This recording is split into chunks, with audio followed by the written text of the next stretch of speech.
And we're back with more of our breaking news coverage tonight of the new controversy surrounding the Supreme Court nomination of Brett Kavanaugh. We're joined by Jonathan Capehart, opinion writer for the Washington Post and host of WNYC Radio's America on the Line. He's also an MSNBC contributor, and David Jolly, former Republican congressman from Florida.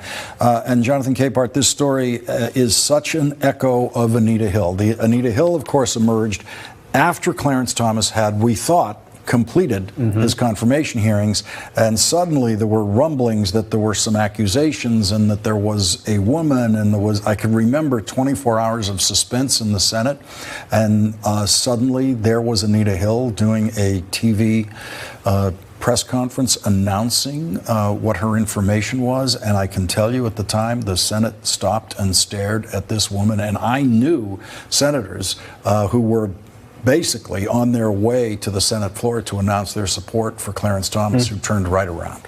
And it changed everything that happened. Yeah, and I remember that time as well, a completely different time. No internet, right. No, it was, the 3 broadcast networks, cable, and everything stopped. Everything stopped in Washington. Everything stopped around the country as everyone sat at home in front of radios, if they had a television, to watch these hearings. And now the parallels are just amazing. But now we are in a 24-hour news cycle. We have cable channels, we have Twitter, we've got social media. I'm not sure if this woman who is insisting on her anonymity will be able to hold it, will be able to stay anonymous. And also, it's unclear whether this is going to have any impact on Judge Kavanaugh's nomination. It's sort of like a reversal thing. The guy could still get confirmed despite this allegation that's out there against him. Well, David, the allegation, if it becomes public and if she makes it public, is much more serious than anything that was ever said about Clarence Thomas.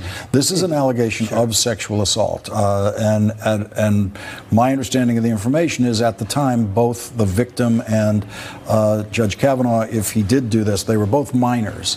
There's been reports saying that it was when he was in high school. We've certainly never seen a confirmation hearing reach that far back in someone's past, but on this particular kind of item, there's no such thing as a moral statute of limitations in a confirmation hearing. That's right, Lawrence, and thank you for saying that. This is an allegation that requires a direct response from Judge Kavanaugh, more than what we saw from the White House today, when the White House suggested that somehow Judge Kavanaugh has been vetted for 20 years and this is a last-minute allegation. The reality is, even if it is a last-minute allegation, it is one that suggests criminal activity to which the judge must own up and offer a response. Lawrence, I was in a tight race at one point, and I'll lay it all out on the table here. I was involved in a vehicle accident that took the life of a pedestrian when I was a teenager. It came up in my very first race. And though I was never charged, never at fault, and I was exonerated, it was a legitimate question to which I had to answer. And I was a teenager, and I had to answer to that as an adult. Judge Kavanaugh has to answer to this allegation. Whatever that answer is, let the United States Senate, let the American people decide on his response.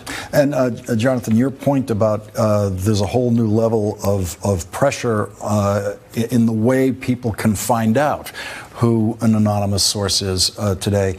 The box clearly that the office holders, both the Congresswoman and the Senator, found themselves in was the person delivering this information to them was saying, I absolutely do not want to be public. And Senator Feinstein knew that means there's nothing she can do with it. You're either a witness or you're not in the Senate Judiciary Committee proceedings. Yes, which makes me, I feel for